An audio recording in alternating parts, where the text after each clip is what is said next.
Une nouvelle vidéo pour vous présenter un peu le Bitcoin différemment et le justifier d'une manière différente, non plus avec des aspects techniques, des aspects conjoncturels, mais plutôt avec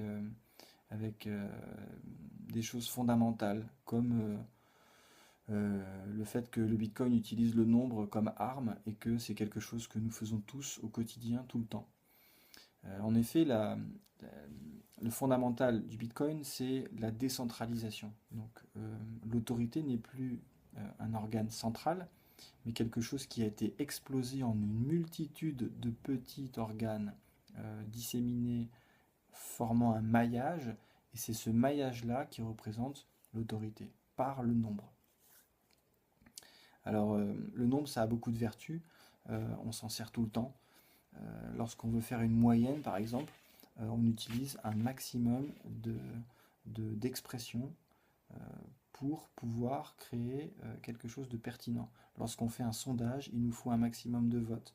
Lorsqu'on veut savoir si une rumeur est bonne ou pas, il nous faut un maximum d'informations qui corroborent ou pas cette rumeur pour savoir si elle est vraie.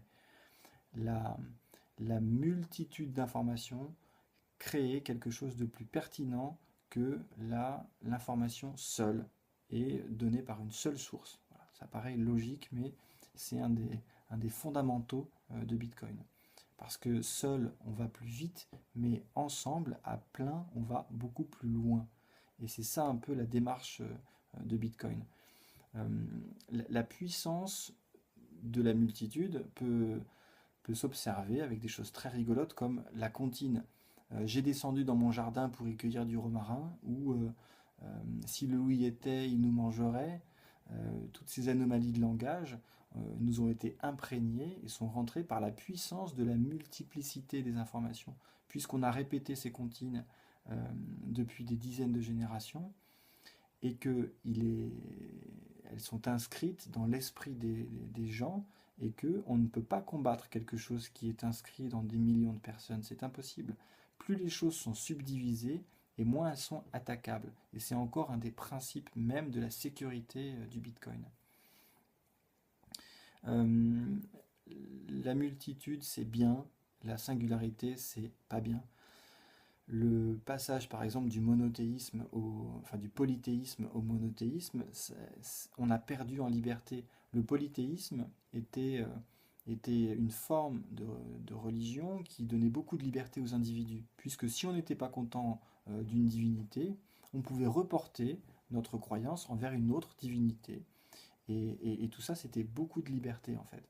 Alors que le monothéisme, c'est ben, on n'est pas d'accord, on n'est pas en accord avec le discours du culte du Dieu en question, on ne peut pas se désengager puisqu'il n'y a que ce Dieu comment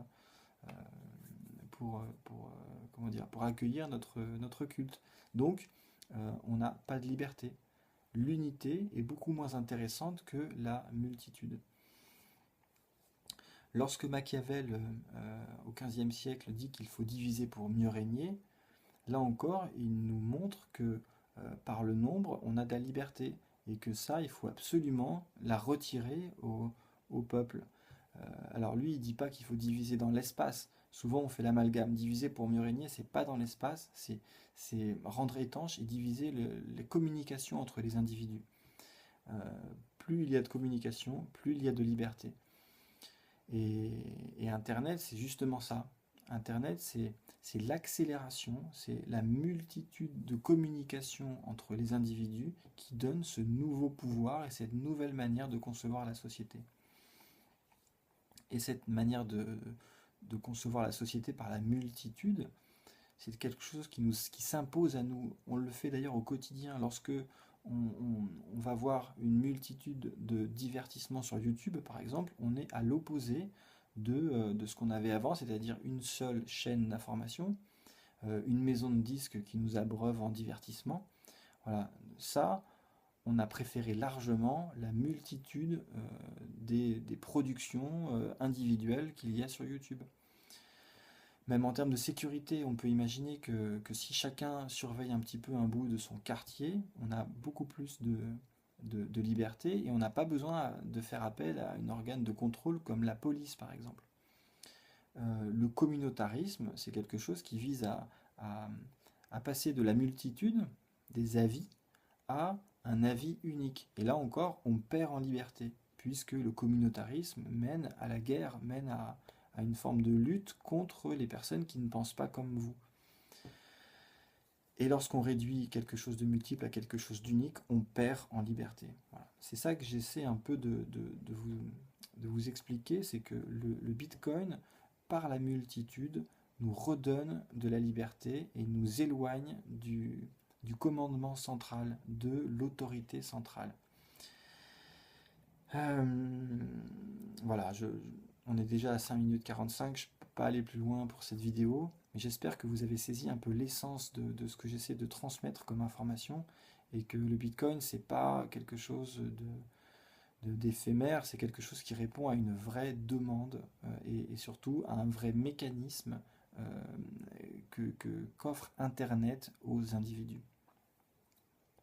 Si vous avez aimé la vidéo, likez-la, abonnez-vous pour recevoir d'autres notifications et à bientôt.